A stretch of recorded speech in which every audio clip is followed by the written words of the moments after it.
Assalamualaikum warahmatullahi wabarakatuh. Selamat pagi guys. Yang terhormat dosen pengampu Bu Ika Kurnia Sofiani, STHI MPDI, dan yang saya sayangi teman-teman seprodi MPI tanpa terkecuali.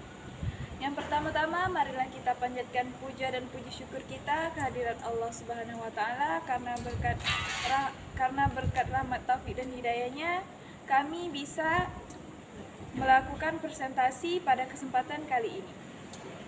Baiklah, sebelum kami memulai presentasi kami, marilah kita mulai dengan membacakan Al-Basmalah.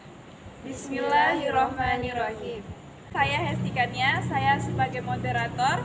Dengan materi yang akan kami sampaikan adalah kontribusi Islam dalam pengembangan pendidikan di Spanyol pada abad ke-7 sampai abad ke-10 Masehi. Adapun di sebelah kanan saya ada Vela Sophia dan di sebelah kiri saya ada Nur Atika. Baiklah, langsung saja kami uraikan isi materi kami. Materi yang pertama akan disampaikan oleh Nur Atika. Baiklah, saya akan menjelaskan tentang pengaruh Islam di Spanyol. Maksudnya, Islam di Spanyol menyebabkan beberapa kemajuan yang ditandai dengan pengaruh kemajuan intelektual yang di dalamnya terdapat ilmu filsafat, sains, fikih, musik, dan kesenian, begitu juga dengan bahasa dan sastra. Andalusia merupakan tempat yang paling utama bagi Eropa menyerap peradaban Islam baik dalam bentuk hubungan politik, sosial maupun perekonomian dan peradaban antar negara. Kebudayaan Islam masuk ke Eropa melalui 3 jalan. Yang pertama, penguasaan umat Islam atas Spanyol. Yang kedua, penguasaan umat Islam atas Sisilia. Dan yang ketiga, melalui tragedi Perang Salib yang membawa dampak positif yang signifikan bagi bangsa Barat. Melalui ketiga jalan inilah, kebudayaan Arab masuk ke Eropa dan bahkan diadopsi oleh bangsa yang dikuasai. Masuknya Islam ke Spanyol diawali oleh 3 pahlawan. Mereka yaitu Tarif, Tarik, dan Musa yang melakukan ekspansi dengan melakukan penyeberangan melalui selat di antara Maroko dan Eropa. Islam masuk di Sisilia pada masa pemerintahan Aghlabiyah melalui selat Kartago. Masuknya Islam ke Eropa membawa dampak kemajuan yang sangat pesat dalam peradaban, antara lain kemajuan intelektual dan kemegahan bangunan. Kemajuan dunia barat di Eropa tidak terlepas dari peranan Pulau Sisilia yang merupakan sarana yang paling penting dalam mentransfer khasanah ilmu pengetahuan dan kehidupan spiritual umat Islam. Selain dalam bidang sains, pertanian, pertambangan turut mengalami kemajuan di bawah pemerintahan Islam. Kemunduran dan kehancuran Islam di Spanyol disebabkan beberapa hal, antara lain konflik penguasa Islam dalam penguasaan Kristen, tidak adanya ideologi pemersatu karena kesulitan ekonomi dan tidak jelasnya sistem peralihan kekuasaan, dan karena letaknya yang terpencil dari wilayah dunia Islam yang lain. Ada beberapa periode masuknya Islam di Spanyol. Periode pertama 711 sampai 755 Masehi. Pada periode ini Spanyol berada di bawah pemerintahan para wali yang diangkat Khalifah Bani Umayyah yang berpusat di Damaskus. Periode yang kedua 715 sampai 912 Masehi.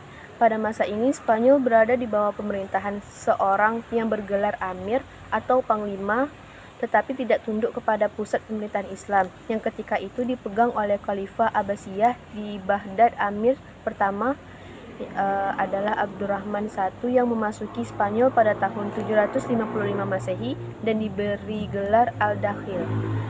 Periode ketiga 912 sampai 1013 Masehi. Periode ini berlangsung mulai dari pemerintahan Abdul Ar-Rahman III yang bergelar An-Nasir sampai munculnya Muluk Al-Tawaif atau raja-raja kelompok. Pada periode ini Spanyol diperintah oleh penguasa dengan gelar khalifah. Pada periode ini juga umat Islam di Spanyol mencapai puncak kemajuan dan kejayaan menyaingi Daulat Abbasiyah di Baghdad. Periode keempat 1013 sampai 1086 Masehi. Periode ini Spanyol terpecah menjadi lebih dari 30 negara kecil di bawah pemerintahan raja-raja atau Al-Mulukut Tawaif yang berpusat di suatu kota seperti Seville, Cordova, Toledo, dan sebagainya. Periode kelima 1086 sampai 1248. Periode ini terdapat satu kekuatan yang masih dominan, yaitu kekuasaan dinasti Murabitun dan dinasti Muwahhidun. Periode ke-6 1248 sampai 1492 Masehi. Periode ini Islam hanya berkuasa di daerah Granada di bawah dinasti Bani Ahmar 1232 sampai 1492 Masehi. Peradaban kembali mengalami kemajuan seperti di zaman Abdul Ar-Rahman Al-Nasir, namun secara politik dinasti ini hanya berkuasa di wilayah yang kecil. Pada periode ini adalah akhir dari eksistensi umat Islam di Spanyol. Yang kedua adalah perkembangan pendidikan Islam di Spanyol. Perkembangan pendidikan Islam di Spanyol ditandai dengan beberapa lembaga pendidikan. Di antaranya satu, yaitu Kutab. Kutab ini merupakan lembaga pendidikan yang mempelajari ilmu-ilmu di bidang seperti fikih, bahasa dan sastra, dan juga musik dan kesenian. Yang kedua adalah pendidikan yang tinggi.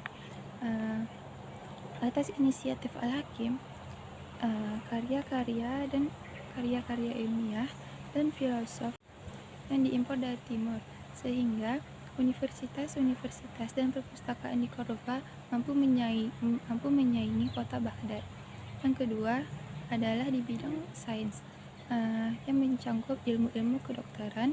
Dan perkembangan yang terakhir adalah pengembangan di bidang perpustakaan. Khalifah Abdurrahman III membangun perpustakaan di kota Granada dengan 600 jilid buku. Upaya yang dilakukan oleh Khalifah Abdurrahman III juga dilakukan oleh anaknya, yaitu Khalifah Al-Hakam II, yang tak mau kalah saing dari ayahnya.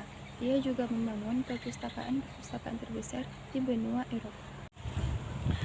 Kemudian meredupnya pengaruh Islam di Spanyol. Dalam catatan sejarah, kemajuan Islam mencapai puncaknya pada masa pemerintahan Abdurrahman III tahun 912 sampai 961 Masehi, di mana Cordova menjadi pusat peradaban Islam di barat, sekaligus menjadi salah satu pusat peradaban dunia.